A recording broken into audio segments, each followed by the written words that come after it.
Hello everyone, তো সকলকে নতুন একটা ভিডিওতে অনেক অনেক ওয়েলকাম। তো 13ই ডিসেম্বর ছিল আমার বার্থডে, সেটা অনেকেই জানো। তাই সকালটাও শুরু করলাম আমার সবচেয়ে প্রিয় জায়গা, যেটা হচ্ছে চাকলা দিয়ে। তো সকাল সকাল চলে গেছিলাম চাকলা মন্দিরে পুজো দেওয়ার জন্য। তো পুজো টুজো দিয়ে ঠাকুর দর্শন করে তারপর একটু ঘুরলাম চাকলা মন্দিরের পাশটা। তারপর একটু খেয়ে নিলাম লুচি আর ঘুগনি, যেহেতু সকাল সকাল আমি কিছু খাইনি, ওটা ঘুগনি ছিল না, সরি ছোলার ডাল ছিল। তারপর এই বাড়ি আসতে না আসতেই দেখলাম দিদি আমার জন্য এত কিছু রান্না করেছে, সেই সকাল থেকে ওঠার পর থেকে এত কিছু রান্না করেছে। তো আমি খেয়ে খুবই খুশি হয়েছি, আর রান্নাগুলো এত সুন্দর ছিল।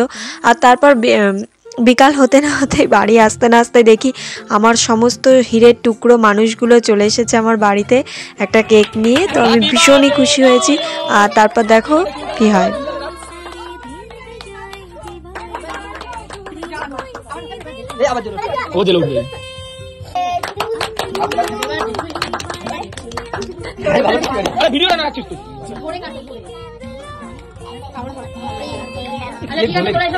কতক্ষণ বাবালি কত সুন্দর দেখো দেখো বাংলা করিনি ওইটা আওয়াজ আমার এই কাপ ছিল না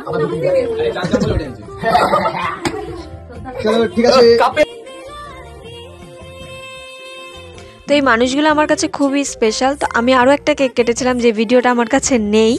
তো আর এইগুলো ছিল আমার বার্থডে গিফট। টোটাল খুবই খুশি হয়েছে এত গিফট পেয়ে। তো থ্যাংক ইউ সবাইকে।